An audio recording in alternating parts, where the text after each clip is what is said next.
George Lutz, founder of Honor and Remember, Gold Star Dad. On December 29th of 2005, I got a knock on the door.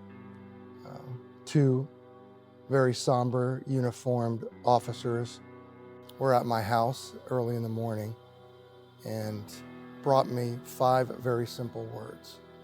We regret to inform you. I get a knock on the door, and there were 2 Marines at the door. Having served in the military myself, the next question I had was, he served his country. Now when am I going to get my boy back? The one thing that my mother learned, that we all learn as Gold Star family members, is that it's a club that you never don't want to be a part of, because you know there are other people there who have went through the same experiences you have. Once made the statement, I said, we send our sons and daughters away, and the only people that know they're going into harm's way are their parents and their friends, and that's it. So when something happens, unless it's an immediate family member or a friend, there's no awareness. When you become a military widow, things that you didn't even realize you knew, you know. I went from having most of my Facebook friends being people that I went to high school with to all of a sudden the majority of them were military widows. And I kept seeing this one insignia pop up over and over and over again, Honor and Remember.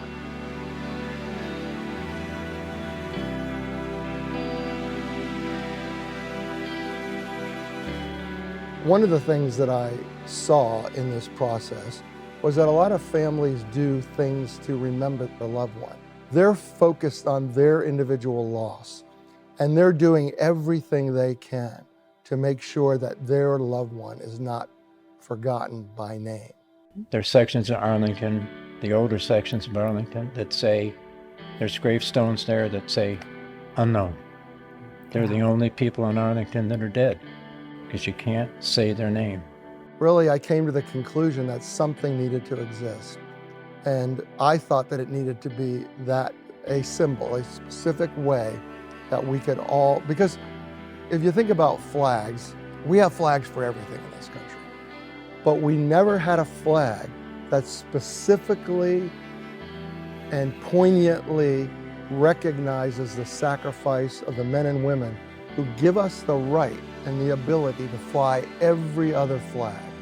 People have this innate sense that we should give respect and honor and acclaim to those who have given their lives for the country, and symbols are powerful things. Well, I know of no other organization that does what Honor and Remember does, which is to take to the family, and it's letting them know that their loss wasn't just, kind of a blur. This helps to the standpoint of knowing someone's there and knowing someone remembered who your loved one is.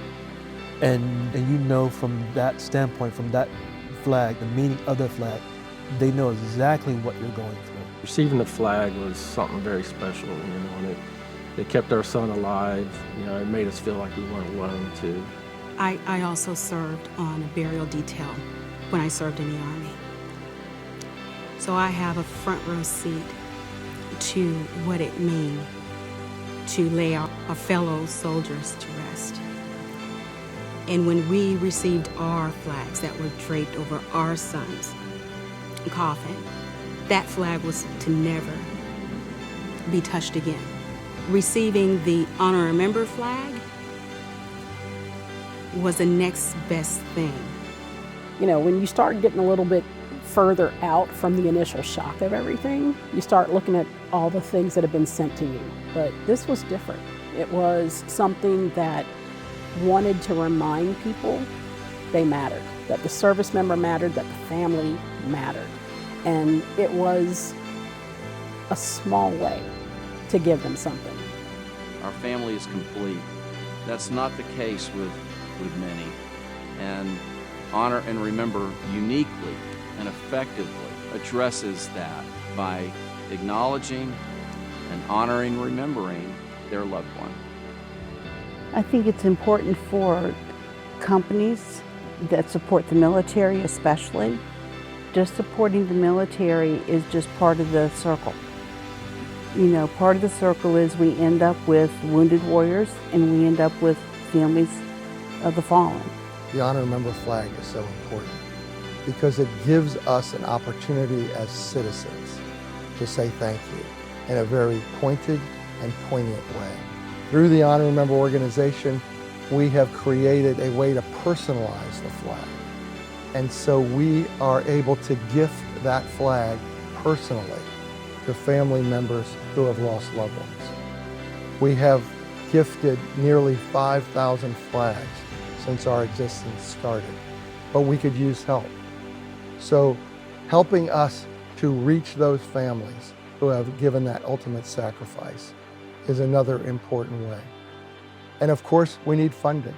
One way that we're able to get flags out on flagpoles, to be able to present flags to families, is through the ability to create these flags, right? And that takes funding. Help us send this collective message of thanks to all those that have sacrificed their loved ones across America for the freedoms that we all enjoy.